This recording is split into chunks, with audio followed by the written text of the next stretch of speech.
Bonjour, cette vidéo concerne la correction du TD7 sur le volet de révision dans Word.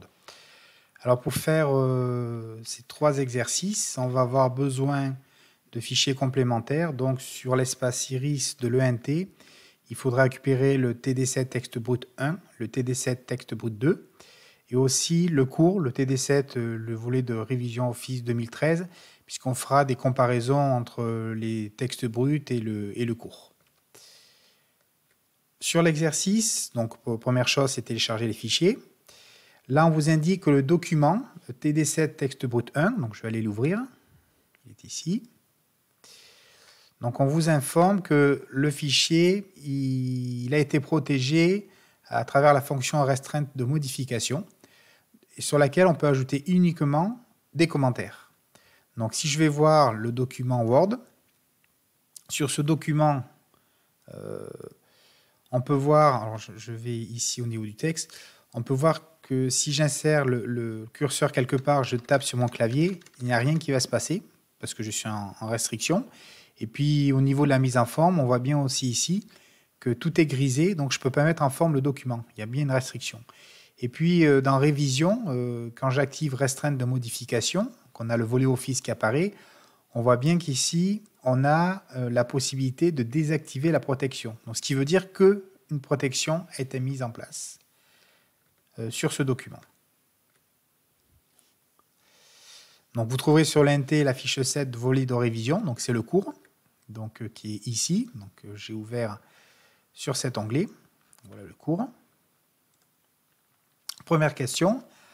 En comparant manuellement les images capture d'écran utilisées dans les documents, certaines doivent être remises en forme pour reproduire le document final. Mettez un commentaire à chaque fois que cela est le cas.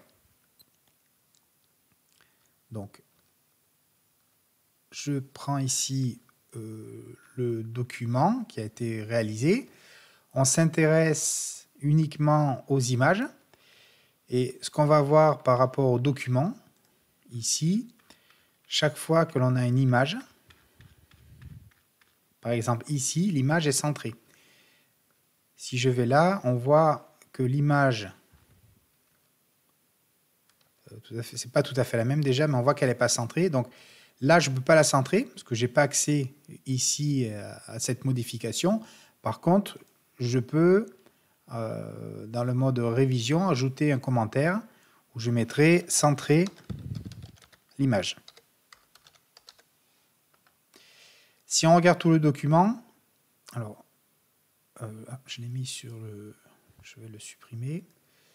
Je ne l'ai pas mis au bon endroit. Je vais le mettre au niveau de l'image, ici.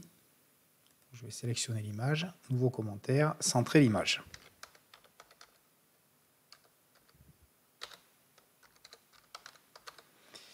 Et puis, si on regarde tout le... Donc là, il faudrait le centrer et même le modifier parce qu'on voit que ce n'est pas tout à fait la même. Donc, centrer l'image et la modifier.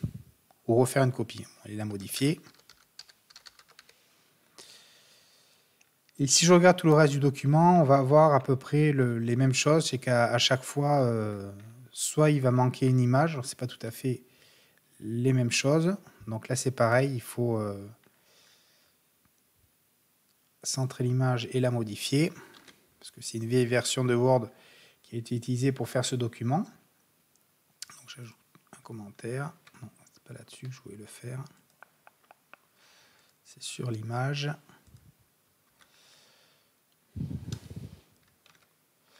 Donc je continue. De toute façon, ça va être les mêmes demandes tout le long, c'est-à-dire on va avoir sur l'image un commentaire où je vais marquer centrer, modifier l'image. Donc là, c'est pareil. Pareil ici.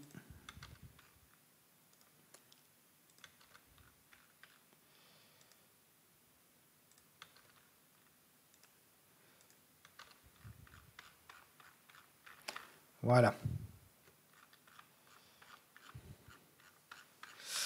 Donc voilà cette première partie où j'ai mis des commentaires dans le document. Je vais retourner ici, mettez un commentaire chaque fois que cela est le cas. Essayez d'apporter les modifications directement sur les images. Il s'agit d'un alignement. Donc ici, si j'essaye de centrer l'image, c'est impossible, c'est dû à la restriction. Désactiver la protection du document. Le mot de passe est LEA. Donc je vais désactiver la protection. Alors si vous ne voyez pas ce volet Office, pour le faire apparaître, c'est dans l'onglet Révision. C'est en activant ou pas ce bouton. Quand je le désactive, on ne voit plus ce volet Office restreindre la modification. Quand je clique dessus, on le fait apparaître. Donc je désactive la protection. Le mot de passe, on nous le donne, c'est LEA en majuscule. Je fais OK. Je peux fermer la restriction. Maintenant, j'ai accès au document en modification. Enregistrer ce document sans filtre de protection sous le nom TD7 texte 1. Donc, je vais enregistrer ce document.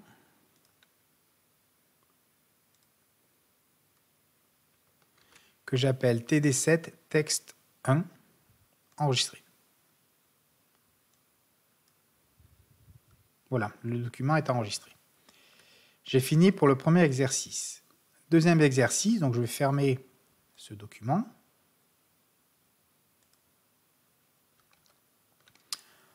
On me demande de récupérer le fichier TD7 texte brut 2, ce que j'ai déjà fait.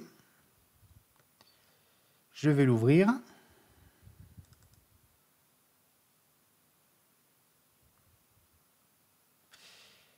Et sur ce document, on m'explique cette fois que le document est protégé, donc comme le précédent.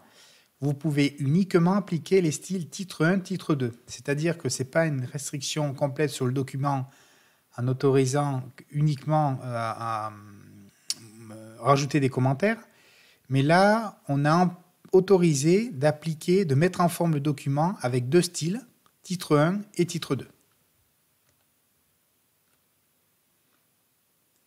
Alors, quand vous voyez ce bandeau jaune en haut, il faut toujours l'activer. Pourquoi on a ce qu'on appelle ce mode protégé qui apparaît?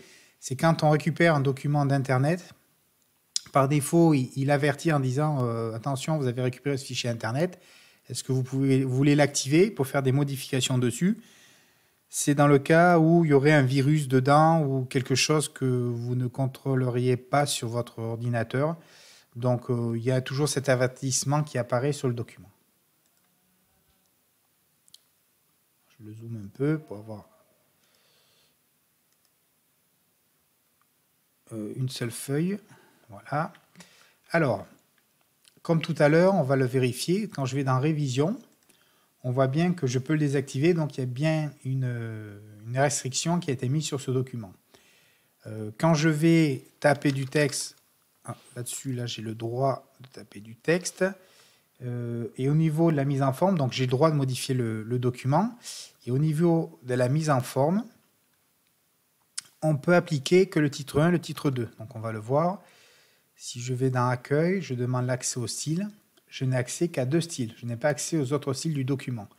Donc dans le fait d'appliquer ou de mettre en forme le document, vous voyez ici, je ne peux pas toucher à tout ce qui est police, paragraphe. Par contre, je peux mettre en forme avec les styles. Et je peux modifier le texte puisqu'on ne m'a pas interdit au niveau des restrictions le fait de pouvoir insérer des éléments, de les supprimer. Donc, appliquer les styles titre 1 et titre 2 là où il semble nécessaire pour reproduire le document de comparaison. À chaque fois, vous ne pouvez apporter une mise en à chaque fois que vous ne pouvez apporter une mise en forme que vous voudriez appliquer, insérer un commentaire. Donc, on va mettre en forme par rapport au document. Alors, je vais le récupérer ici. Je vais un peu le réduire pour qu'on ait une meilleure visibilité.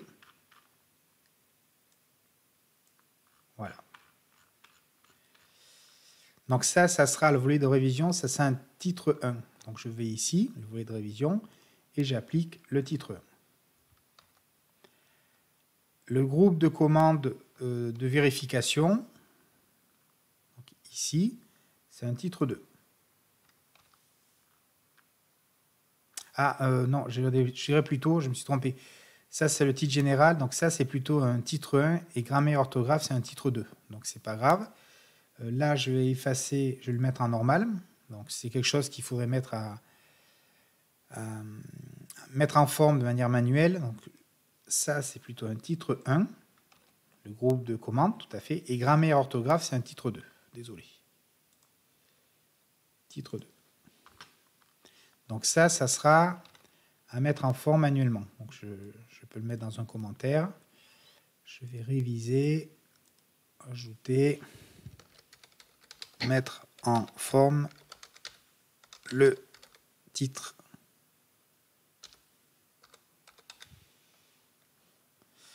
Voilà, comme ça je laisse une trace et je me rappelle. Donc je continue. Après, on a définir dictionnaire de synonymes et statistiques. Donc on n'a pas tout à fait le même texte, mais c'est pas grave pour ça. Donc ça, c'est un titre 2, titre 2, titre 2. Le groupe de commandes, c'est un titre 1 avec la numérotation.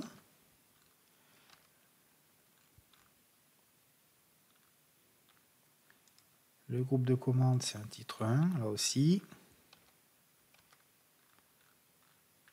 Le groupe de commandes suivi,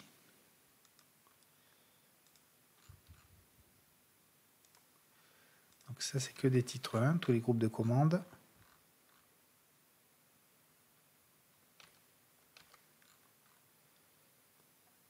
Là aussi. Voilà.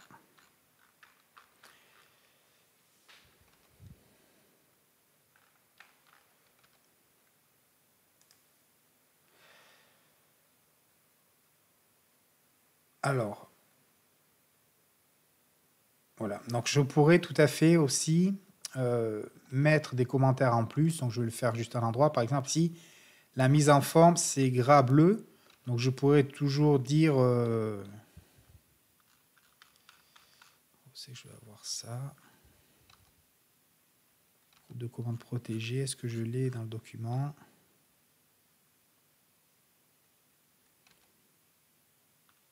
Voilà, on va dire sur aucune modification. Donc sur aucune modification, je pourrais ajouter un commentaire en disant mettre en gras et bleu.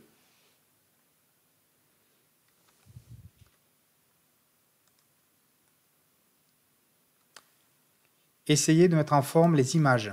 Donc si je vais sur les images sur ce texte brut 2, je vois que là aussi, je n'aurai pas accès à la modification. Essayez d'insérer la table des matières. Donc vu que j'ai mis ici j'ai appliqué des styles sur mon document, normalement quand on applique des styles, on a la possibilité de mettre une table des matières. Donc elle est insérée où? Je pense qu'elle est au début, ouais, ici, juste après le titre. Donc je vais me mettre au début et je vais essayer d'insérer la table des matières. Donc là j'ai le titre, je vais me positionner là, et à ce niveau, je vais aller dans références, table des matières. Je vais mettre une table automatique comme celle-là. Et on voit que j'ai réussi à insérer une table des matières. Alors on voit le niveau 2 qui apparaît, mais je peux tout à fait lui spécifier que je veux un seul niveau. Alors est-ce que j'ai le droit de le dire à ce niveau-là ou pas? Non. Je n'ai peut-être pas accès aux modifications. Ici, non. Je peux utiliser que des tables des matières qui sont prédéfinies. Donc j'ai mis une table des matières, sauf que j'affiche le niveau 1, donc les titres 1, et le niveau 2, ce qui n'est pas le cas dans le document ici où on n'a que le niveau 1 qui est demandé.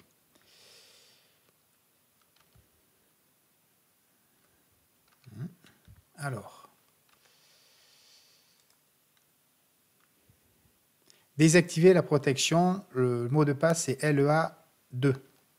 Donc, j'enlève la protection, je tape LEA2, je fais OK, j'ai enlevé la protection.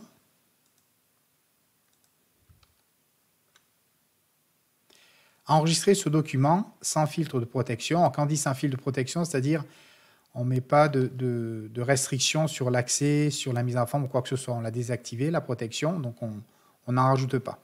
Et je l'appelle TD7 texte 2. Fichier, enregistrer sous, parcourir.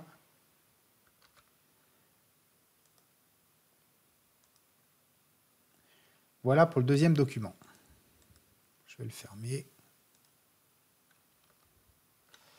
On arrive sur le troisième et dernier exercice. Donc, ouvrez un nouveau document vierge. Donc ici, je vais faire fichier, nouveau. Sous l'onglet révision, vous trouverez la possibilité de fusionner vos documents, comparer, combiner. Combiner le texte 1, le texte E2 et le texte 2 que vous avez enregistré. Donc on va combiner.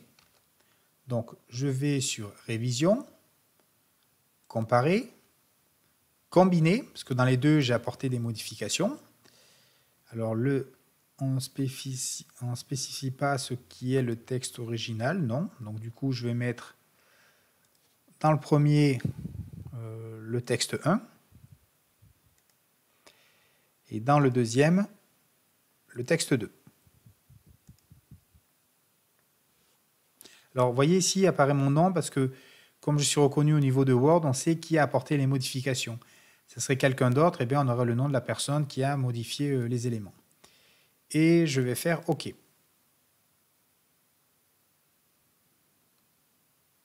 J'exécute la fusion. Voilà. Donc vous avez ici le texte 1 TD7, le texte 2 du TD7 et ce que ça donne en combiné. Enregistrer ce document combiné sous TD7 X3. Donc, ce document, ici, combiné, je lui donne un nom. Enregistrer sous, parcourir.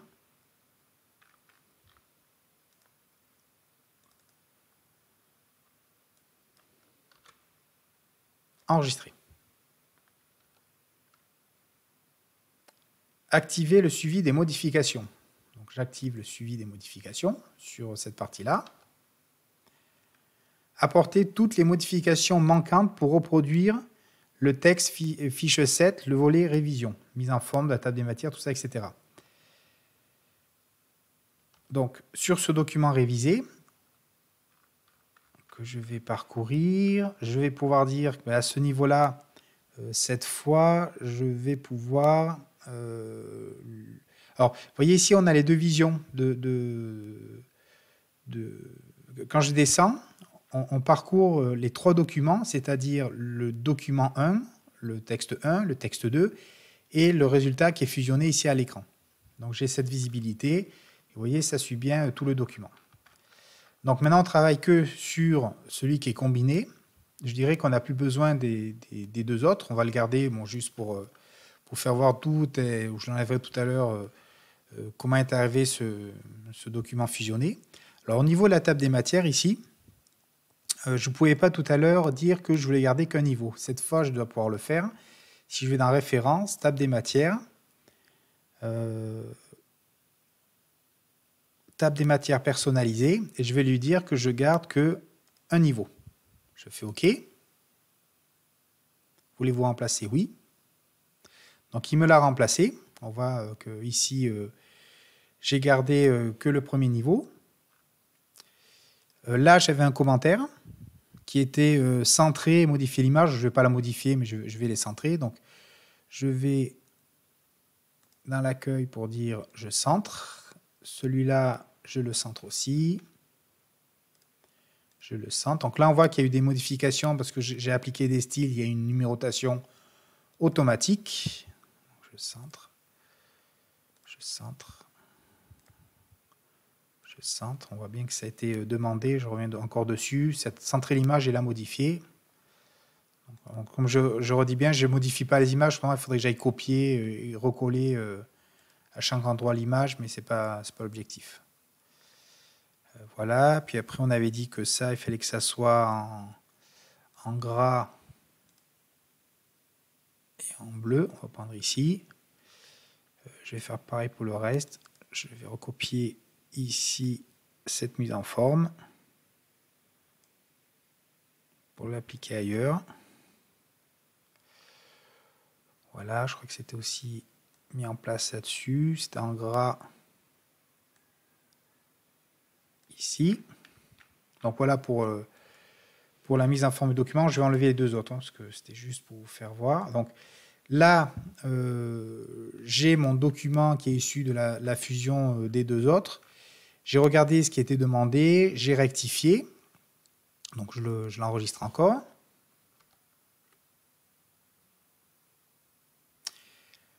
On demande après de valider les modifications, parce que je suis toujours en mode révision, donc en étant depuis le début du document. Si je suis ici, je vais dans révision, je pourrais dire à chaque fois, j'accepte cette modification, j'accepte aussi, j'accepte. Donc là, je pourrais parcourir tout le document pour regarder ce qui est proposé à chaque fois, donc, et le valider. Alors pour gagner du temps, je vais accepter toutes les modifications. Au niveau des commentaires, je vais pouvoir supprimer, parce que ça a été pris en compte. Ah, peut-être pas celui-là, j'aurais dû mettre aussi en forme celui-là. Donc, on avait dit que là, on voulait que ça soit en gras. Je vais voir comment c'était fait. Donc, je vais l'écrire en plus gros ici et je vais mettre un trait dessous. Voilà, donc à peu près. Donc, je vais spécifier que au niveau de la révision, j'accepte toutes les modifications. Et au niveau des commentaires, je vais supprimer tous les commentaires du document. Voilà, parce que je l'ai mis en forme, je considère, donc il est correct.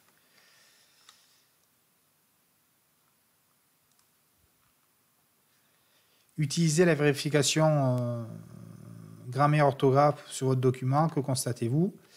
Donc ici, si je l'utilise, la vérification de votre document est terminée. Voulez-vous vérifier le reste du document? Bon oui, s'il y a les entêtes et pieds de page. Donc tout est correct. Enfin, de son point de vue, il n'a pas trouvé d'erreur. Désactiver le suivi de modification. Donc il était désactivé. Ok, j'avais déjà cliqué dessus. Protégez votre document en lecture seule. Aucune modification n'est autorisée avec un mot de passe de votre choix. Donc, pour activer cette restriction, je vais toujours dans l'onglet Révision, restreindre la modification. Je vais dire aucune modification. J'active. Je vais mettre comme mot de passe en majuscule LEA. Là aussi, LEA. Donc, il faut toujours le rentrer deux fois pour être sûr de ne pas faire d'erreur de saisie. Je fais OK. Ce qui fait que maintenant, dans le document, j'ai beau cliquer, je veux mettre en forme, si je veux rajouter des commentaires, je ne peux pas non plus. Donc, le document a été protégé. Enregistrez votre travail. Un coup de disquette. Et le TD est terminé. Merci bien.